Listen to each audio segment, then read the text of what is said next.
I'm from Madagascar, and on my way to Vancouver, and I can swear it's a pretty long trip, I watched a movie on the plane, and I stumbled into a nice quote saying, "People are driven by misery to revolution." And I told myself, that'll make a fantastic intro to my talk, because, this is a story of misery, but also of resistance and revolution. Almost 80% of the Malagasy people live in extreme poverty, and they are in a survival mode every day.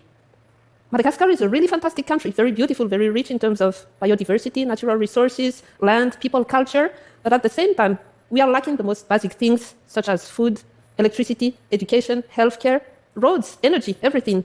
Politicians promise us the moon, but they just deliver dirty governance, corruption, and misery.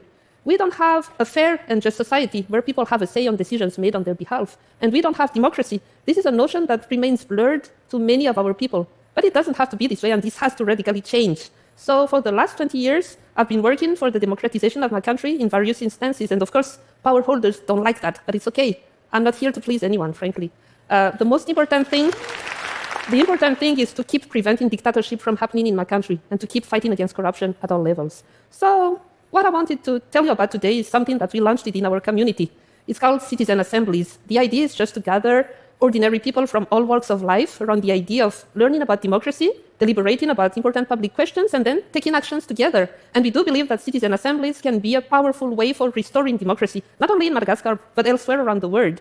The first aim of those assemblies is to ensure that everyone understands what a true democracy looks and feels like, and then to give them practical tools in order to engage them into practical actions. Because, there are so many confusion around the notion of democracy. If you walk around Madagascar, you will hear lots of definitions, things going from absolute freedom or no rules. And the confusion with anarchy is sometimes compelling. So we need to tell people how it is really, and we need to fill this knowledge gap about democracy. Because when people don't have the right information into hand, they are more vulnerable to political propaganda, which in turn takes even more power out of their hands.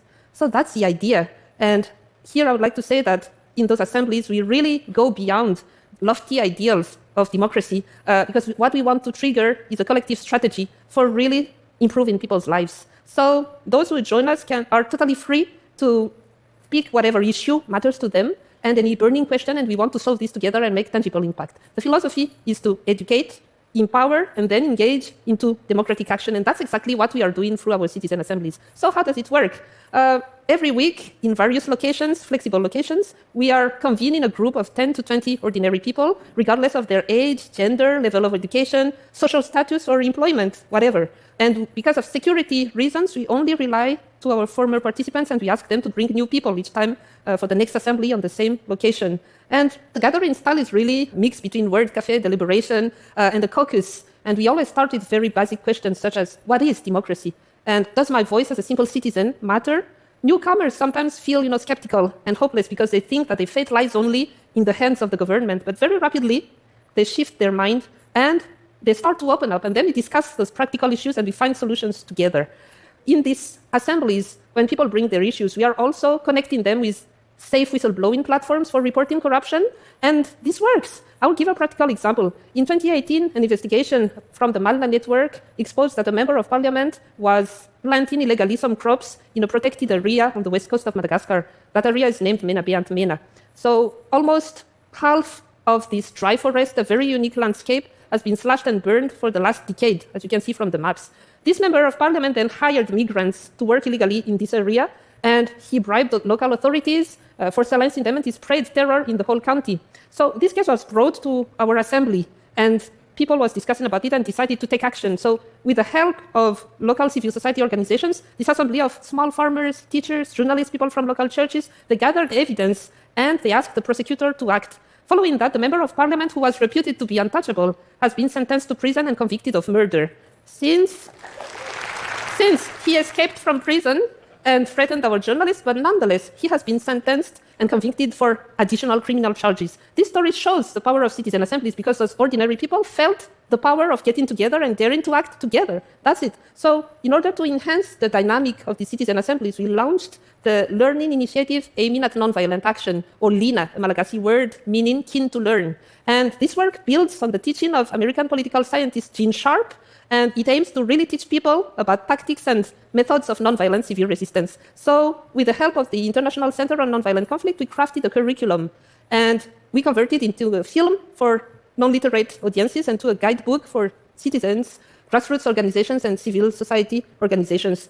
And through these tools, we are teaching people how to organize peaceful protests, how to face police violence, and how, importantly, to build, nurture, and sustain a movement. And when the time comes for action, we encourage people to really do this with their own means, because we don't have any kind of funding, and the idea is really to trigger a revolution from the inside. We have a medical doctor who is ready to assist in case of injury, we have a lawyer ready to assist if someone gets arrested, and we have people bringing us colorful pens and markers or drawing nice placards for the protests. These are neighbors, these are friends, ordinary people, just from various profiles, but brought together by the idea and dream of a better democracy and a more just society. I do believe that the power of citizen assembly brought a positive shift in Madagascar, because despite the shrinking civic space and despite the fear for reprisal, people are protesting more and more. We witnessed that during the pandemic, when nurses and doctors dared to go on strike for claiming their extra wages. I know that may sound very common to you, but for us that was something, it's very unusual, and that happened.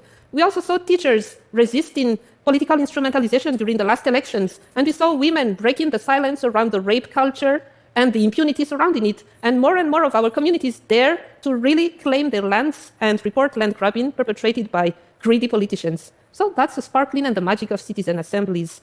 Of course, this work is very draining. This is very frustrating because it takes time to build this people power. We would like the revolution to happen now, but we have to be patient, okay? But nonetheless, sometimes we feel really frustrated and we are about to give up, I tell you.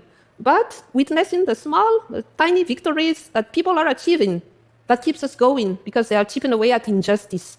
And we all know today that democracy is backsliding around the world, but we need a remedy. The combination of citizen assemblies and civil resistance can make that difference. This year is a special year. Democracy will be tested more than ever before around the world, as almost half of the population is going to vote in various scales of elections in 70 countries. Let's seize this momentum to build a global movement of citizens empowered, to take back the power. We need that now. And I would like people to feel that they have the power within their hands. I want them to feel that their voice matters. And I want them to stand with a mission, breaking injustice and breaking the status quo. It's high time that we restore democracy back. And it is us, the citizens of this world, who can make that happen. And now is the time. So, it all starts with a conversation, and I really hope that you will remember this one that we had today. Let us bring the power back to the people. Thank you. Thank you.